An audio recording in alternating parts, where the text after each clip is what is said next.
Hi, I'm Danny Gill, and welcome to this video lesson on harmony and theory. So what is harmony and theory? Well, harmony and theory is the language of music. It's what allows musicians from all over the world who may speak different languages verbally to speak the same language on their instrument, regardless of what instrument they may play. Traditionally, harmony and theory is taught in the classroom. Lots of writing, not much playing. Here we're going to do things a little bit differently. Here we're going to try and apply the theory directly onto our instrument, which of course is the guitar. So whenever possible, I'm going to try and support the theory with a musical example. So I'll do this by playing along with some backing tracks, which are also available on this DVD, so you can try out the examples with the backing track, or better yet, try and come up with your own. So take advantage of those backing tracks. Throughout the DVD, you may need to write some things down, so I think it's a good idea if you have a pencil and a piece of paper ready, as well as your guitar. So if you've got those things, let's get to the lesson, okay? It's going to be fun.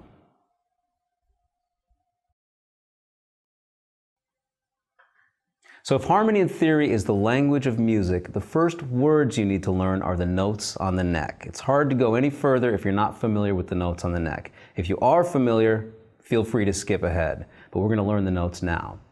The musical alphabet consists of the first 7 letters of the regular alphabet. We have A, B, C, D, E, F, G. 7-letter names. On the guitar, the first string, the highest string, is the E string. So we're going to start from the note E. And here are the notes on the neck. E is the open string. On the first fret, we have the note F. I'm going to jump to the 3rd fret, and there we find the note G. On the 5th fret, the note is A. On the 7th fret, we have the note B. 8th fret, we have the note C. 10th fret, we find the note D. On the 12th fret, we find the note E, 1 octave above where we started. You may find 2 dots on your guitar on the 12th fret. That indicates 1 octave. So the 12th fret is the same as the name of the open string. I'll review that one more time. From the open E string, here's F, 1st fret, G on the 3rd fret, A on the 5th fret, 7th fret is B, 8th fret is C, 10th fret is D, 12th fret is E. Now, you may have noticed that we skipped some frets, so let's go to those now. On the 2nd fret, this has 2 names. We can call this F sharp. Sharp means we raise up a note by a half step. So we can call the 2nd fret of the high E string an F sharp, or we can call it G flat. Flat means we lower a pitch by a half step. So if we lower G by 1/2 step or 1 fret, we get G flat. So this pitch has 2 names, F sharp or G flat. So from the beginning now we have E, F, F sharp or G flat, followed by G.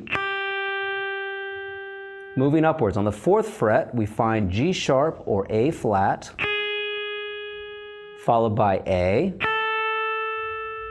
On the 6th fret, we have A sharp or B flat. 7th fret, we find B. 8th fret, C. 9th fret, C sharp or D flat. 10th fret is D. 11th fret, D sharp or E flat. And then we're back to E. Now, one thing you may have noticed is that some of the letter names are a half step apart, which is 1 fret on the guitar. Some are a whole step apart, which is 2 frets on the guitar.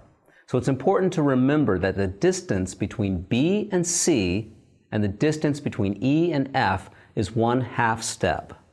Otherwise, we have a whole step in between the notes. So I'll say that once again because that's important. B to C is a half step. E to F is a half step. All the other notes are a whole step apart. Now the relationship between the notes is the same throughout the guitar. If we take the next string, the second string, the name of that is the B string. So if we start from B, a half step above B is the note C. Above C we find C sharp or D flat, followed by D. Fourth fret we find D sharp or E flat. On the fifth fret we find the note E. Directly above E, one fret above E or half step above E, we find the note F. This is on the sixth fret of the B string. On the seventh fret we find F sharp or G flat, followed by G, followed by G sharp or A flat. That's on the ninth fret, followed by A.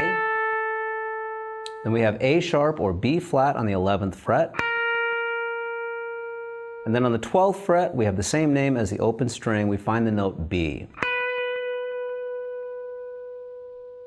So rather than going through every fret on every string, why don't we take the first 5 frets for the remaining 4 strings? And I think you'll see how this works when we put all of the notes together on the guitar.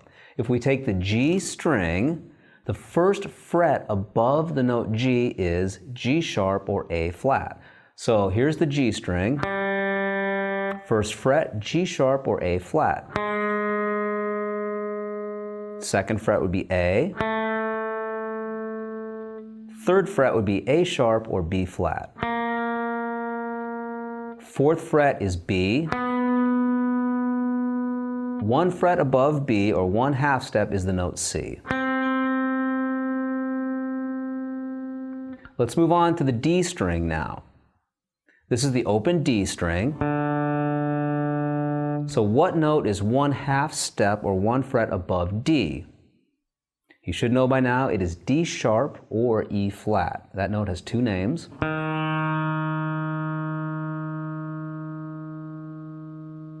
Followed by the note E on the second fret of the D string. On the third fret we find the note F. Fourth fret, F sharp or G flat. Fifth fret is the note G.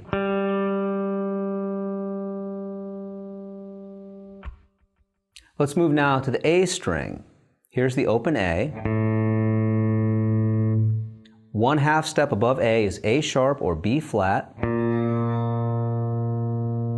On the second fret, we would find the note B. One half step above B, we find C. Half step above C is C sharp or D flat. Then on the fifth fret, we find the note D.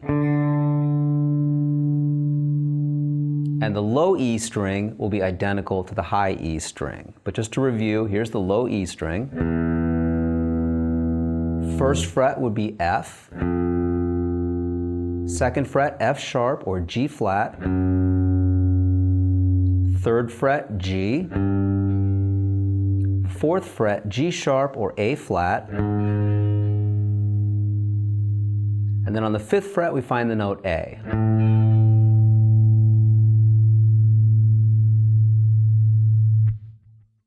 So as you're playing scales, try and name the notes. As you're playing chords, try and name the notes. It'll really go a long way in enhancing your musical knowledge. You'll be able to assimilate information faster if you know the notes on the neck. So really work hard on that. It'll help you out a lot.